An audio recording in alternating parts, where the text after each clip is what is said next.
So one of the things I have learned about this crazy thing called success over the years is a lot of it comes down to figuring out ways to be able to understand what to say yes or no to quickly and easily. And there's one question that I've been using as a metric that has helped me in a really dramatic way lately. In today's riff, I'm going to share that question with you. I'm going to walk you through some examples of how I put it to use in my own life and maybe offer an invitation for you to explore that same thing, because anything that makes us understand what to say yes and no to a lot more quickly and easily is something that we all want to do more of and we want in our lives. And in today's Good Life Science Update, if you've been listening at all for anywhere from a few weeks to a few years now, you know that I am a student of meditation and mindfulness. There's a ton of research that's come out on it, but it's kind of all over the place. And we've got a pretty fascinating new study that breaks down the elements of what we're talking about when we're talking about mindfulness and then researches them independently to try and understand how they affect us differently. That's where we're going. I'm Jonathan Fields. This is Good Life Project. So I don't know about you, but heading into the holidays every year, it can be, some people love this season. Some people want to run screaming away from it. It really all depends. I think it's really important to be conscious of how we each experience it. No matter what, though, whether you celebrate or don't celebrate holidays, the time of year, moving into December and moving towards the end of the year, it's kind of a nice milestone to reflect on. And I love to sort of think about asking big questions, trying to understand what has gone well, what hasn't gone well, and also trying to come up with simple ways for me to make better decisions on a daily basis, ways that I can just kind of scan the world, scan the universe of opportunities to say yes or no to something, from the smallest little thing to the biggest giant project or endeavor, and find ways to be able to take less time, less struggle, less toil in the old noggin to figure out what makes sense to say yes to and what isn't an absolute no. The less energy I can spend on that, the quicker I can make those decisions, the happier I'm going to end up being, and the more time I get to spend doing the things that truly fill my good life buckets and less time doing the things that empty them. So of course there are going to be some times where you don't quite know, but I found that increasingly the quality of the questions that you ask determines how often you get to say yes and no, and how many of those opportunities actually fall into that gray area where you don't know. And what I've learned is that the better the questions, the fewer the answers fall into the I'm not sure category, and the more obvious the answers become yes or no. So I've been playing with asking different questions. One of the things that I sort of continually ask is, will this fill or empty any one of my good life buckets? Is it in alignment with the values and beliefs that I hold dear? All sorts of stuff like that. Will it allow me to work from a place of manifesting strength? So there's stuff like that, but that tends to, require a little bit more thought. And sometimes I just don't want to think that much. So I keep trying to shorthand and shorthand and shorthand. And there's this question that I've been asking myself as of late that, at least for me, has been doing a really good job of taking about 2 seconds and getting a pretty immediate answer with very few I don't knows. I don't know if this will help you or not, but I know it's helped me, so I wanted to share it. And that question is really simple. I ask myself, what would success do? What would success do? Right, we all define success differently, but we all have a sense of what it is. Whether it's professional, whether it's life, what would a successful life do? What would a successful, career do? What would successful relationships? But I find that I don't even need to break that down, that I can literally just pop that question into my head and I get an answer pretty quickly.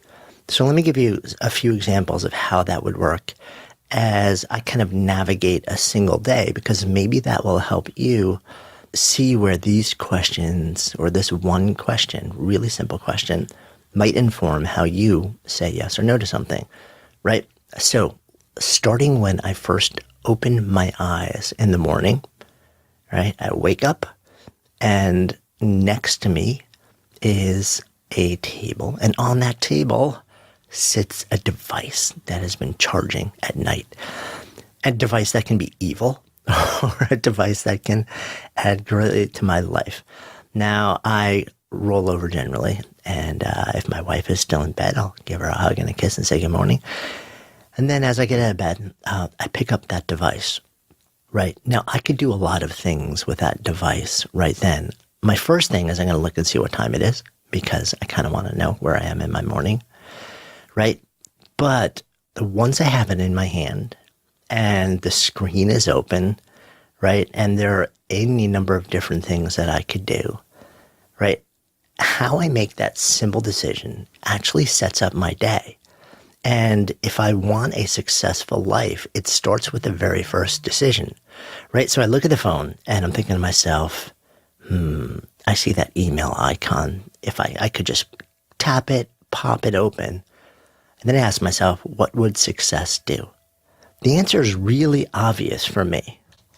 In this case, success would not click on the email button because clicking on the email button means immediately surrendering my day to being reactive, starting with the multiple agendas of everybody who has dropped an email in my box over the 7 or 8 hours that I've been sleeping.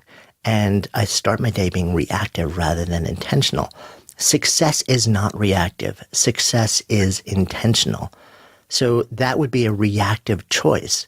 Success would not pop open my email and read it because that sets the tone, not just for the next 5 minutes, but for the rest of the day.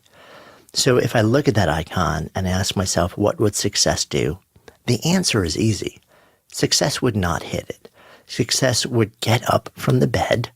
Success would go out into my apartment. It would be to find my meditation cushion before everybody else is up, sit down, and then look at my device again, tap open the app that I use to sit in meditation, Insight Timer, by the way, which is an awesome app for anyone who's thinking about it. And then I would sit and I would do my 5 minutes of pranayama or breathing exercises, and then I would do my mindfulness practice. That is what success would do, waking up first thing in the morning, right? Now from there, I could say to myself, okay, so now I'm moving out into my day and I'm sitting down, right? I've showered, I'm up, I'm kind of ready to go. I'm sitting in front of my computer, right? And I open my computer and there are any number of things I could do now. I could check email, I could check social media, I could, check the stats for the podcast, which of course I occasionally obsessively do. Success does not always win there, right? But with each one of those things, I can say to myself, what would success do, right? So what I do generally is I have on my browser, on the top of it, a couple of, sites that are sort of things where I will scan them very quickly for no more than a minute at a time. I will open my email and scan to see if there's something that is urgent that I need to respond to. And if there isn't, I will move on. I will check my stats. I'll check my podcast stats. I'll check different things. I'll see what's happening in the app. And I'll very quickly scan the news of the morning because I want to feel informed and also because it may give me something to think about as I move through the day or comment on, right? What I won't do is dive into social media. I will limit the time that I have sort of scanning for urgency to just, about 5 minutes. And then I'll move on because when I ask what would success do, success would not dive into all of those individual things and get caught up and then emerge at noon realizing that I've spent the first 4 hours of my day massively reactive and not done the things that would be successful in my life, right?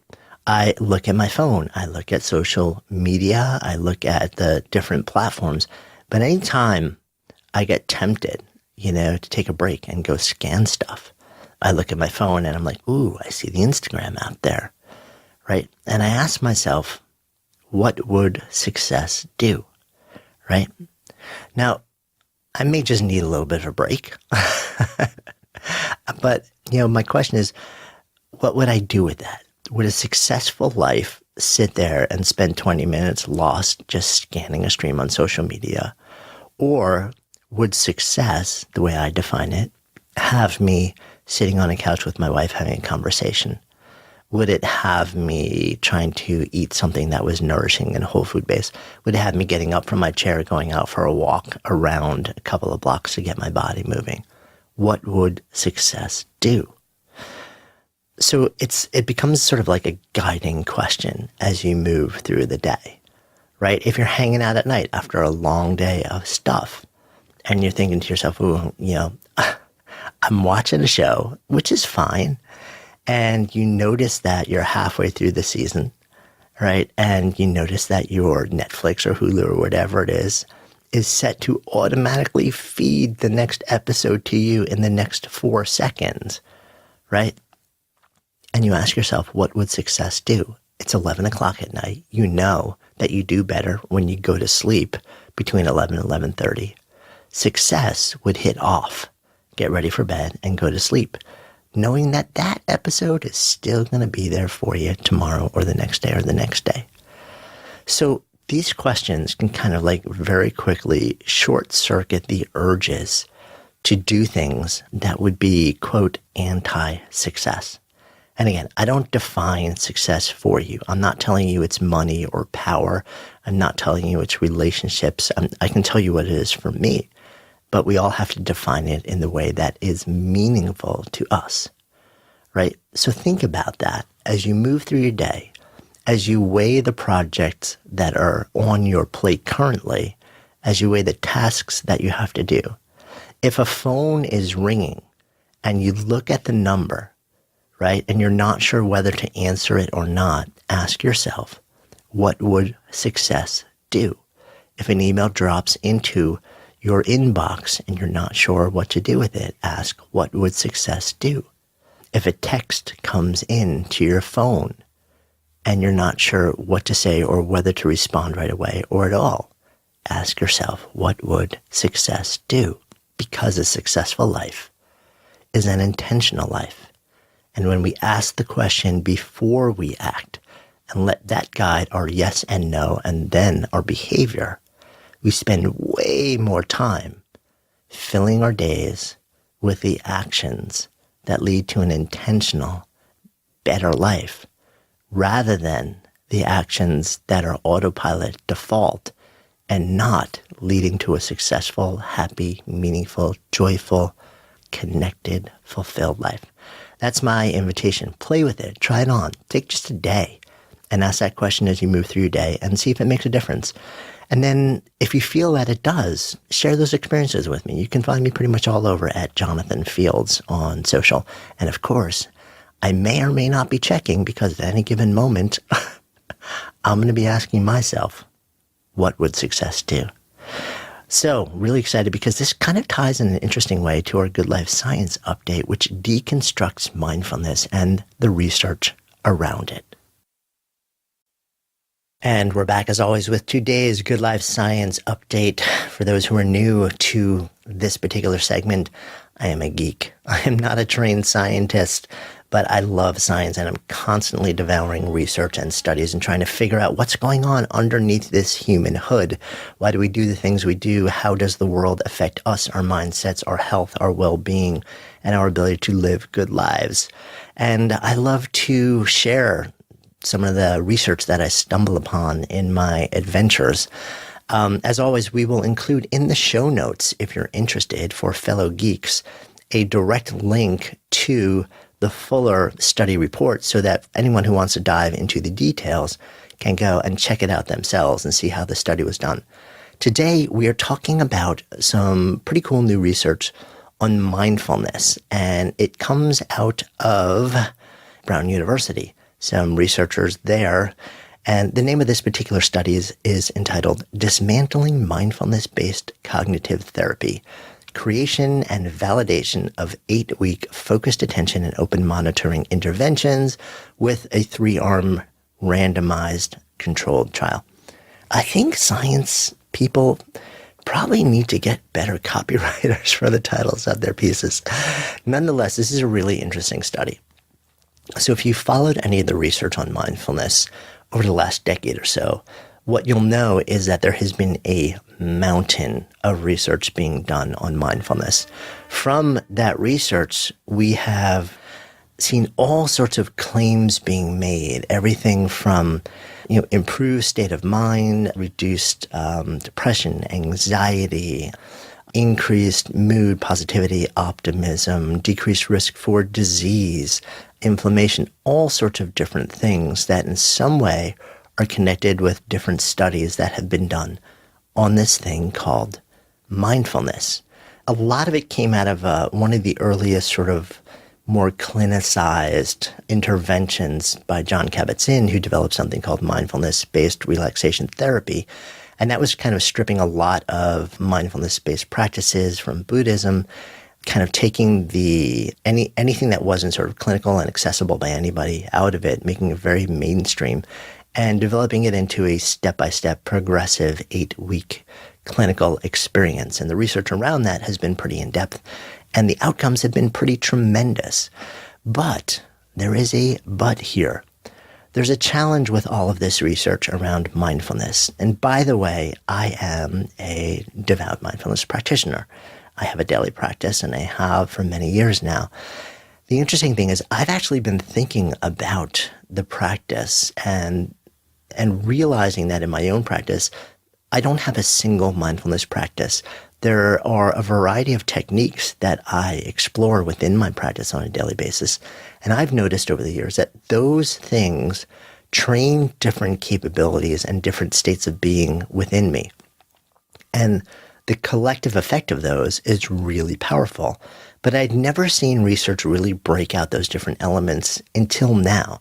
And I think that's really awesome, because when we talk about the research on mindfulness, and then we talk about how it's all over the place very often, part of the reason for that is because when we talk about mindfulness, nobody's really talking about the same thing, right? Very few people have broken out the sort of sub-practices of mindfulness and looked at each one independently. And that is exactly what these researchers have done. What they've done is they've taken an 8-week mindfulness-based cognitive therapy intervention. And they've said, okay, so within the context of this intervention, it's not just one practice that you do every day. As a general rule, there are two sort of major categories of practice that tend to dominate these interventions. And they call them open monitoring, or sort of noticing and acknowledging feelings or thoughts as they come up, not judging them. And then the second one is called focused attention. Now, I've used similar terms, and you may have heard it in prior conversations on the podcast. I've very often used the phrase open presence, which would be the same thing as open monitoring, and focused awareness, which is the same thing that they're calling focused attention, which is basically maintaining a focus on a particular thing and disengaging from the negative emotions. Now, these are really different things, right?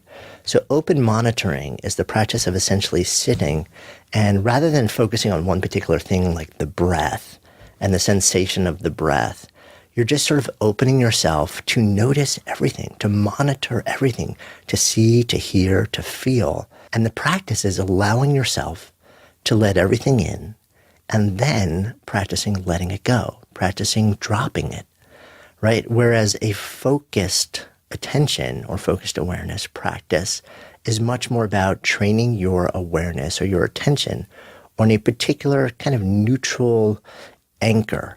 Breathing is the one that's most often used, and using that as a way to sort of train your ability to hold your mind where you want it to be, and knowing that there are other thoughts or emotions that may come up or distractions, things like that, but you keep training it back on your breath. So you gain the ability to direct your attention. So one is, fundamentally about opening to all sensation, not focusing, letting it all in, and then practicing letting it all go. And the other is about training your attention on a very specific sensation or anchor, and allowing that to kind of be the center of your thought. And when other things intervene, training your mind to come back to that one thing. As a general rule, most mindfulness research has focused just on the general category of mindfulness and not split these two out into different things. This particular study actually split them out. So they split a group of people into 3 different groups. One spent 8 weeks training only in an open monitoring style. One spent that time training only in focused attention. And one did more of a classic mindfulness-based cognitive therapy, which blends them all, kind of smushes them all together. And the question was, do these 2 techniques train you differently? Do they create different outcomes? Or do they fundamentally just kind of like work in the brain the same way and teach you to do the same thing? And the cool thing is, not surprisingly, but very cool to see validated in the research, these 2 techniques actually do train 2 different skill sets or capabilities. And I felt this in a really powerful way in my own practice and in those who I've worked with. But it's nice to see this actually appear in the research. So kind of setting up the big experimental question, lead researcher Willoughby Britton, who's an assistant professor of psychiatry and human behavior at Brown, quote, said, "It's been long hypothesized that focused attention practice improves attentional control while open monitoring promotes emotional non-reactivity, 2 aspects of mindfulness thought to contribute to its therapeutic effects." And he continues, "However, because these 2 practices are almost always delivered in combination, it's difficult to assess their purported differential effects. By creating separate, validated, single-ingredient training programs for each practice, the current project provides researchers with a tool to test individual contributions of each component and mechanism to clinical endpoints." End quote. Which is sort of a fancier way of saying we split it into 2 practices and tracked whether this actually gives you 2 different skill sets. At the end, it turns out it does. So here's what they actually found. Turns out the focused attention-only group reported that they had a much greater increase in the ability to, quote, willfully shift or focus attention. And the open monitoring group actually had an increase in the skill of being non-reactive to negative thoughts.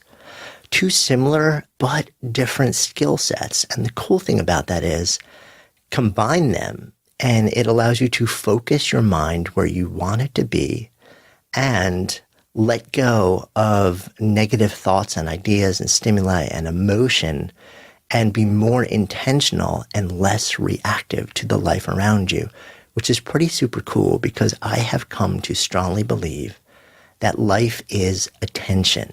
And if you harness the ability to be able to direct your attention to where you want it to be, to positive, intentional, constructive things, and gain the skill, the ability to let go of reactive responses and negative thoughts and emotions, that you have the ability to then direct your attention at things that are positive, uplifting, and nourishing. And when your attention lies there, there lies your life. So really interesting research. And I'll tell you that in a kind of an odd quirk of coincidence, I have been experimenting with stripping these things out in my own personal practice. So I actually alternate. On one day, I will do a sitting practice that is primarily focused attention based on my breath. And on the next day, I'll do a practice that is primarily open monitoring based, which is more expansive, allowing and letting go. And I found that it's actually started to affect me in different ways. So something to think about as you explore this idea of mindfulness, and something that helps us deconstruct what we mean when we talk about mindfulness, split it into 2 major types of practice approaches and see how each affects us in a different yet complementary way. Play with that. I hope that is interesting to you. As always, we will include a direct link to the study report for those who want to go deeper, and excited to be back with you next week to share more fun riff type of things and, as always, science updates. I'm Jonathan Fields, signing off for Good Life Project.